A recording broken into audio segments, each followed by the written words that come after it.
we must be the only country in the world that allows the population to go up by around 25% and have a zero increase in the hospital beds. I can't remember, someone cited the public healthcare spending as a percentage of GDP at 1.6%. Actually, if you look at the Ministry of Health website, it says that for last year, 2012, our public healthcare spending as a percentage of GDP is actually only 1.4%, even lower. I think we have the lowest public healthcare spending as a percentage of GDP in the whole world. During the budget debate this year, SPP's NCMP Mrs. Lina Chan voiced a concern about how terrible and how alarming the healthcare statistics are. And I will now quote from her speech in Parliament. 45% of the Medisave that older Singaporeans are using comes from their children, and this trend is increasing. What does this mean? It means healthcare is not affordable because you have to rely on your children's Medisave, 45% is still going up to pay for your healthcare. What is going to happen in the future when your children grow old? Then their Medisave is all depleted by their parents. Now, of course, with our procreation rate like 1.1, you think you have children to use your Medisave when you grow old? Mr. Ben Chang also talked about 35% of older Singaporeans from 76 to 85 aren't covered by any kind of medical insurance, not even MediShield.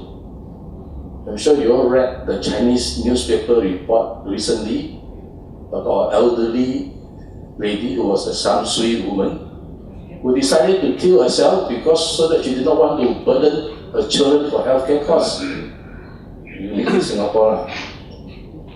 Mrs. Chan talked about that the minister said that healthcare spending as a percentage of GDP will be increased to 3.5% by 2030. You know how many years is 2030 from now? 17 years.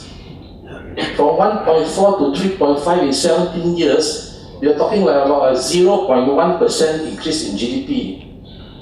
How can the government talk about spending more on healthcare and cite a figure that is 17 years later? Don't you think we should have a time frame? By next year, it must go up to 2, or by the end of the decade, it must go up to 2.5? Mrs. Chan then talked about in Hong Kong, Taiwan, South Korea, they're already spending 3-4%, and we have to wait until 2030 to spend 3.5%. You better not go to these countries, you'll be ashamed of yourself. Our long-term care, Mrs. Chan says, has been cited by Professor Kwah Kai Hong, an academic on healthcare policy, as being third world. Mrs. Chan ended her speech by saying, if I will ask the minister, what is holding us back from spending a little more of GDP on healthcare?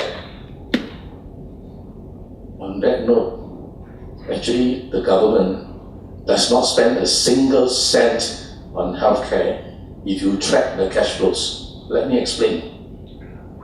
We contribute as much as 9% of our salary to Medisave. Annual contributions to CPF last year was 26 billion. How much of this went to Medisave?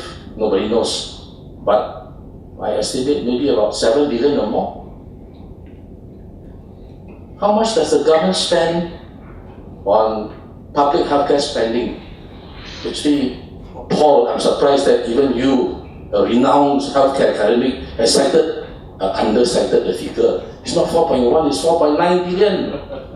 Of course, I'm doing this because Paul said Zian will give the statistics, so I'm just helping him out.